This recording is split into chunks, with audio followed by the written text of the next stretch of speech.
Bonjour à tous et bienvenue dans cette nouvelle vidéo de Vue.js et Laravel. Dans la dernière vidéo, on avait vu comment afficher une variable JavaScript avec Vue.js. Donc là, par exemple, on affichait bonjour Thibaut grâce à la variable name qui était égale à Thibaut. Donc si je reviens sur mon composant, on voit qu'on utilise les doubles accolades pour afficher une variable, la variable name en l'occurrence. Et cette variable name, elle est définie dans la fonction data. Ensuite, ce qu'on voulait voir dans cette vidéo, c'est comment faire l'inverse, comment modifier la variable name. Parce qu'on avait vu que Vue.js était assez fort. Si on modifie ici dans l'extension Thibaut par Alice, on voit bien que ça modifie le HTML à notre place. Donc ça, c'est plutôt agréable, mais on n'a pas encore vu comment faire pour modifier cette variable-là sans utiliser l'extension Vue.js de notre navigateur. Donc pour modifier une variable, on va avoir besoin d'un input. Donc ça, c'est assez classique. En web, on va avoir besoin d'un input pour que l'utilisateur puisse renseigner quelque chose. Donc je vais afficher ici un input de type texte. Et je ne vais pas lui donner de nom parce qu'il n'y en a pas forcément besoin. Et puis je vais mettre aussi un paragraphe pour le bonjour name. Donc à ce niveau-là, Vue.js n'a aucun moyen de savoir que cet input-là est lié à la variable name. Donc on va devoir lui dire, et pour lui dire ça, on va utiliser un attribut qui s'appelle v-model. Donc cet attribut-là, on va le mettre sur l'input et on va écrire juste v-model égale, ouvrez guillemets, et entre les guillemets, on va lui mettre la variable qui est liée à ce name. Donc là, je vais mettre vmodel égale name. Donc maintenant, Vue.js est au courant que cet input-là est lié à la variable name.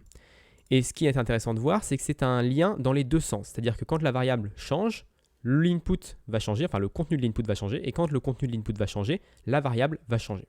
Donc je vais vous montrer ça tout de suite en web. Donc si je réactualise maintenant, on voit que l'input, il est pré-rempli avec Thibaut. Pourtant, je n'ai pas mis de valeur spécifiquement. C'est juste que vu que dans notre example component name égale Thibaut par défaut, notre input il est rempli avec Thibaut. Et c'est également le cas pour notre bonjour Thibaut. Donc le lien il fonctionne. Vue.js est capable de modifier plusieurs parties du HTML à la fois. Donc là, si je modifie par exemple Thibaut par Alice, dès que je vais appuyer sur Entrée, ça va changer les deux occurrences en même temps. Voilà, les deux occurrences ont été changées. Mais l'avantage de vmodel, c'est que le lien est également dans l'autre sens, c'est-à-dire que dès que l'input change, ça va également changer le name ici dans notre data. Donc par exemple, si ici je supprime Alice, le name vient d'être supprimé et le bonjour affiche du coup rien du tout. Et si je mets bonjour Thibaut, vous voyez qu'au fur et à mesure que je tape, ça met à jour le HTML ici dans le bonjour Thibaut ainsi que la variable dans les datas. Donc ça, c'est la propriété qui est la plus utilisée en fait dans Vue.js, le vmodel, c'est ce qui va vous permettre de modifier vos variables dynamiquement en fonction des entrées de l'utilisateur. Vmodel fonctionne avec d'autres choses. Par exemple, je peux mettre un input type checkbox.